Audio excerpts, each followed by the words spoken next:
नमस्ते जी। मैं धर्मेंद्र कटारिया, जिला बिजनौर, उत्तर प्रदेश से।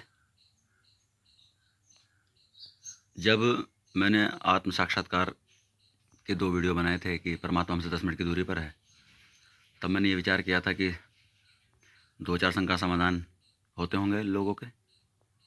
तब मैंने 2-4 वीडियो बनाए, लेकिन जैसे जैसे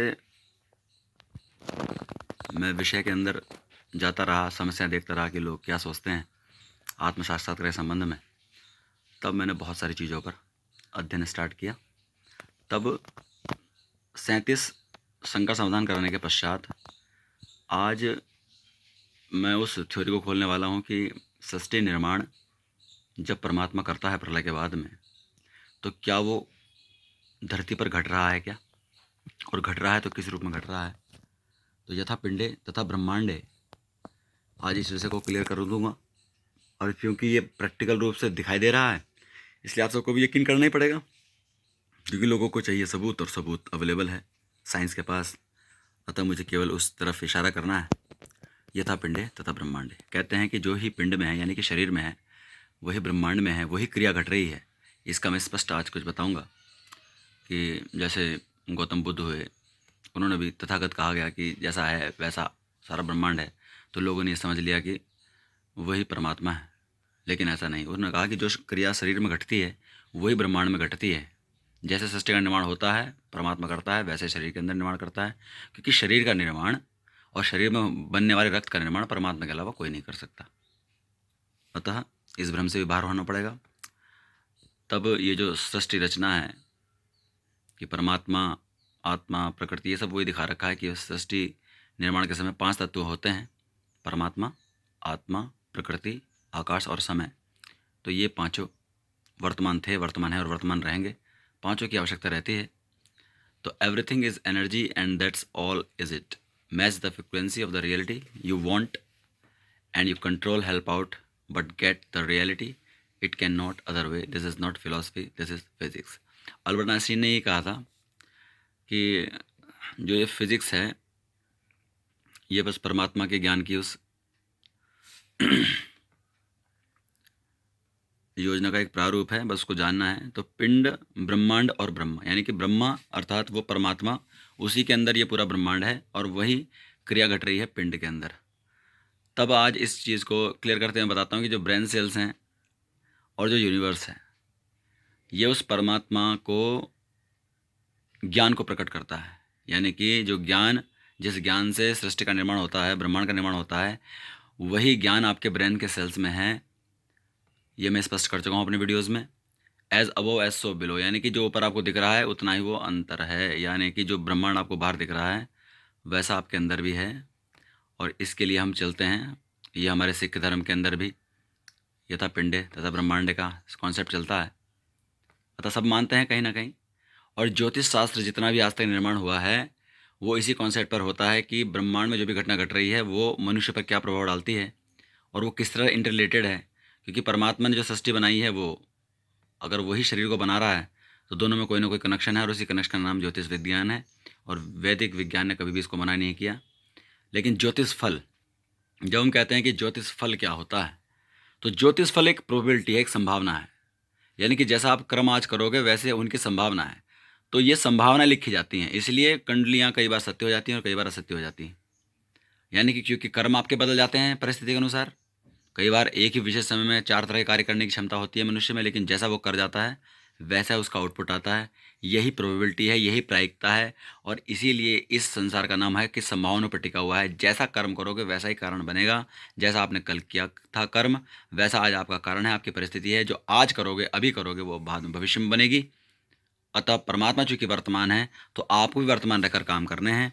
और मैं इसके संबंधों को बताने के लिए आपको बताता हूँ कि प्रोबेबिलिटी आपको बताती है कि कैसे आप अपने कर्म के द्वारा अपना भविष्य बदल सकते हैं, क्योंकि परिणाम वही आएगा, परमात्मा कर्म का फल देने में है। तो ये होता है कि आप अगर जीरो पर टिके हुए हो, तो अगर आपने काम किया है आगे की तरफ बढ़ने का, तो आप आगे की तरफ बढ़ोगे, और नीचे जाने की तरफ क्या, तो नीचे जाते हैं। इसलिए लोग महान बन जाते हैं, दार्शनिक बन जाते हैं, और कुछ लोग आतंकवादी बन जाते हैं। कुछ लोग सकारात्मक सोचते हैं, कुछ नकारात्मक सोचते हैं। ऐसा नहीं है कि वो कहेंगे कि हम, हमारा स्वभाव ऐसा है, स्वभाव नहीं है, आपका सोचने का तरीका है। आपने अपने बिहेवियर को बदलने का प्रयास नहीं किया, आपने सच के साथ में जीने का प्रयास नहीं किया, इसलिए प्रोबेबिलिटी आपको वहीं ले जाती है जहां आप जाना चाहते हो। अतः तब यथा पिंडे तथा ब्रह्मांड का क्या मतलब है, आओ इस पर वैज्ञानिक चर्चा करते हैं। ये एक जायगोट है। फर्टिलाइजेशन के समय जब माता के गर्भ में पहले सेल बनती है, तो जो फर्टिलाइजेशन के समय जो भी 4-5 चीज़ चाहिए होती हैं जायगोट बनने के लिए, वो होती हैं प्रकृति, परमात्मा, आत्मा, समय और आकाश। अगर इन पांचों में से एक भी चीज़ आप निकाल लो, तो ये जो पहली कोशिका है जिसको हम बोल रहे हैं कि मनुष्य इसमें आया, मनुष्य इससे पैदा होगा, या कोई जानवर इससे पैदा होगा इस जायगोट से, या कोई पेड़ इससे पैदा होगा, ये यहीं से जन्म नहीं लेगी। आप इन पांचों चीज़ों में से एक को भी निकाल दें, परमात्मा, क्योंकि यहाँ पर इसके अलावा कोई निर्माण नहीं कर सकता इस फर्टिलाइजेशन के समय, वो आत्मा, उसके बिना कोशिका द्विगुणित नहीं करेगी। तीसरी है प्रकृति, प्रकृति ही उपादान कारण है, यानी कि आपको मटेरियल चाहिए, वो मटेरियल का नाम है प्रकृति। समय चाहिए, अगर समय निकाल देंगे तो प्रकृति में बदल जाएगा ये सारे जगत। तो जगत को बनने के लिए समय चाहिए, क्योंकि समय के साथ ही ये चीज़ बढ़ेगी। और पांचवा है आकाश, जहाँ पर ये सब चीज़ें उपस्थित हैं उस जगह का नाम है आकाश। तो ये घटना घट रही है कहाँ पर, माता के गर्भ में। इसको आप टेस्ट ट्यूब बेबी में भी घटा सकते हो, लेकिन आपको तत्व ये चाहिए होंगे, यानी कि पुरुष का वीर्य और माता का अंडाणु चाहिए होगा, इसके बिना कुछ नहीं हो सकता। यही घटना घटती है जब प्रलय की स्थिति होती है। ये पांचों चीज़ उपस्थित होती हैं, जैसे जायगोट के अंदर उपस्थित होती है, नज़र कुछ नहीं आता है, ऐसे ही इस समय आकाश, समय, परमात्मा, आत्मा और प्रकृति पांच उपस्थित होते हैं। इसके बाद जायगोट का निर्माण शुरू होता है। एक कोशिका से 2 कोशिका, 4 कोशिका, 5 कोशिका, और ये धीरे धीरे बढ़ते हुए एक एम्ब्रियो बन जाता है। यही स्थिति जानवरों के एम्ब्रियो के अंदर है, यही स्थिति पेड़ के अंदर उपस्थित है कि अनुकूलन के बाद में वो दिखना स्टार्ट हो जाता है। और जैसे ही वो दिखता है तो हम कहते हैं कि देखो अब जगत बनना प्रारंभ हुआ। तब वो जो प्रकृति की स्थिति होती है 17 स्तंभ की, उसके अंदर विक्षेप पैदा होता है परमात्मा के द्वारा, काल रश्मि के द्वारा, जो काल होते हैं यानी कि समय, क्योंकि समय नहीं जुड़ेगा तब तक कोई घटना आगे नहीं बढ़ेगी। बिना समय के सब प्रकृति है, और जैसे ही समय जुड़ता है वह जगत में प्रारंभ हो जाता है। जगत ही वो मूल कारण है जिसकी वजह से परमात्मा इस प्रकृति को आत्मा से संबंध करके जगत का निर्माण करता है। अब इस एम्ब्रियो की स्थिति देखो, जब ये जायगोट बढ़ता है धीरे धीरे धीरे धीरे बच्चे का रूप ले लेता है अगले 6 से 9 महीने के अंदर, वही स्थिति होती है कि जब धीरे धीरे ये वो घटना शुरू होती है, पांचों चीज़ मिलनी स्टार्ट होती हैं और जगत का निर्माण होता है। तो पहले वो यूनिवर्स में, ब्रह्मांड में गैलेक्सियाँ बनाता है, फिर धीरे धीरे धीरे धीरे सौरमंडल और पृथ्वी इत्यादि बनते हैं। यही समय का चक्र है। जिस प्रकार एक बच्चा का निर्माण होता है उस कोशिका से, वैसे ही एक स्थिति बनती है इस ब्रह्मांड की, यानी कि पहले 17 स्तंभ की स्थिति होती है, फिर वो समय के द्वारा वो उसमें जुड़ता है और उसके बाद वो बच्चे का रूप धारण करता है। कोई पेड़ बन जाता है, कोई जानवर बन जाता है और कोई मनुष्य बन जाता है।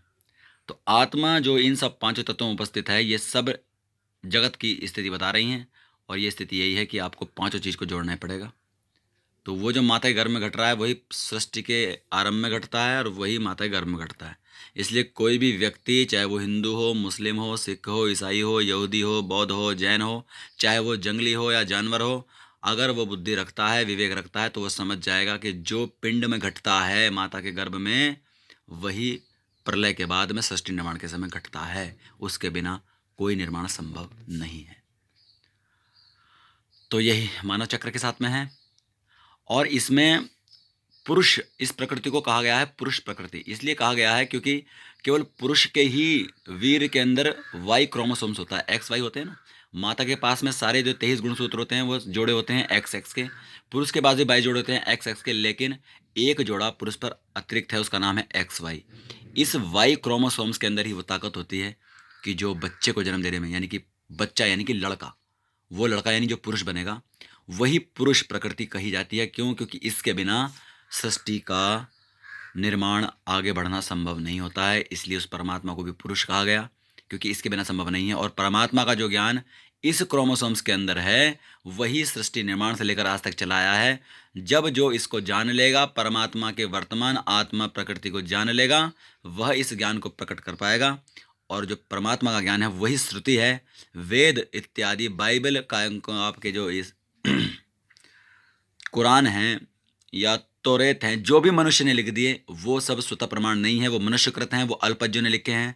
लेकिन जो आप हर मनुष्य के अंतःकरण में प्रकट ज्ञान है, वो जो श्रुति कही जाती है, जिसे परमात्मा ने प्रकट किया था हर मनुष्य के अंदर, उस ज्ञान का नाम है श्रुति। वह अवचेतन में होती है। जो जितना पवित्र होता है, जो जितना आत्मा और वर्तमान को साक्षात्कार वर्तमान को मानता है, जैसे जगत के पहले होता है, जो उसको जान लेता है, उसके लिए ज्ञान प्रकट होना शुरू हो जाता है। जैसे मेरे लिए प्रकट हो रहा है, इसलिए मैं कह रहा हूँ ये आपको भी प्रकट होगा। निसंदेह आपकी स्थिति आपको बताएगी आप कैसे आगे बढ़ोगे। तो ये प्रकृति कैसे कहलाती है? पुरुष प्रकृति। बिना इस वाई के, बिना पुरुष के, उस क्रोमोसोम्स के आगे बढ़ना स्टार्ट हो नहीं सकता। प्रकृति और पुरुष इसलिए कहा गया है क्योंकि ये परमात्मा है ना, इसको पुरुष कहा गया। लेकिन अगर ये कहे कि मुझे सृष्टि का निर्माण करना है और अवचेतन में मुझे ज्ञान को प्रकट करना है और प्रकृति आगे लेके जाना है, तो जो प्रकृति है ना, ये गर्भ धारण करती है। ये प्रकृति गर्भ धारण करती है और इसमें जो वाई क्रोमोसोम्स की ताकत है, उसको अगर माँ पालन ना करे, गर्भ धारण ना करे, परमात्मा की तरह गर्भ धारण ना करे, पृथ्वी की तरह गर्भ धारण ना करे, तो जीवन संभव नहीं है। अब इसको आप प्राकृतिक गोद बना लो या फिर टेस्ट भी बना लो, लेकिन बिना माता के अंडाणु के और पुरुष के शुक्राणु के यह जीवन संभव नहीं है। अतः माता तो परमात्मा के समकक्ष है। वो जैसे परमात्मा जीवन देता है, ऐसे ही माता जीवन देती है। इसके पालना के बिना जीवन संभव नहीं है। तब मैं कहता हूँ कि यथा पिंडे तथा ब्रह्मांडे का अर्थ है कि जो ब्रह्मांड में शुरू से घटता है आखिरी तक, वही घट रहा है हमारी एक कोशिका से लेकर हमारे पूरे जीवन पर्यंत। आत्मा, प्रकृति, परमात्मा, आकाश और समय के पांचों के बिना ये यथा पिंडे और यथा ब्रह्मांडे संभव नहीं है। वही घटना पहले घटी, वही घटना अब घट रही है और ये आपकी आंखों के सामने घट रही है। इसको आप लगातार यूट्यूब पर देख सकते हैं, गूगल पर देख सकते हैं। ये आप जो भी डॉक्टर हैं वो सब समझते हैं इस बात को, क्योंकि ज्ञान विज्ञान उसी को समझ में आएगा जो उसके अंदर सिद्धस होता है। लेकिन हर मनुष्य समझ सकता है कि वो गौतम बुद्ध क्या बताने का प्रयास कर रहे थे, जिसको उनको नास्तिक मान लिया गया। लेकिन वो नास्तिक नहीं थे, बस ये था कि वो उस बात को पूर्णतः से कह नहीं पाए। जैसे आज हमारे वेद पूरी बात को कह नहीं पाते हैं। वो पूर्ण ज्ञान इसलिए नहीं है क्योंकि वो पूरे ब्रह्मांड की उस रचना का केवल बीज सूत्र हैं। वो पूरी क्रियाओं का घटनाक्रम नहीं बताते हैं, क्योंकि वो घटनाक्रम केवल श्रुति को प्राप्त है, वो आपके अवचेतन में है, मनुष्य को प्राप्त होता है। अतः किताबों से हटें, परमात्मा का ध्यान करें, आत्मा तक पहुँचें। वर्तमान आत्मा, वर्तमान परमात्मा, वर्तमान प्रकृति, वर्तमान समय, वर्तमान आकाश, जब तक इन पांचों को आप वर्तमान नहीं मानोगे, इनका ध्यान नहीं करोगे, निसंदेह आप उस ब्रह्मांड तक नहीं पहुंच पाओगे। और मैं आपको बता रहा हूं कि यह संभव है, मुझे प्राप्त हुआ है, आपको भी प्राप्त होगा। इति ओम शम।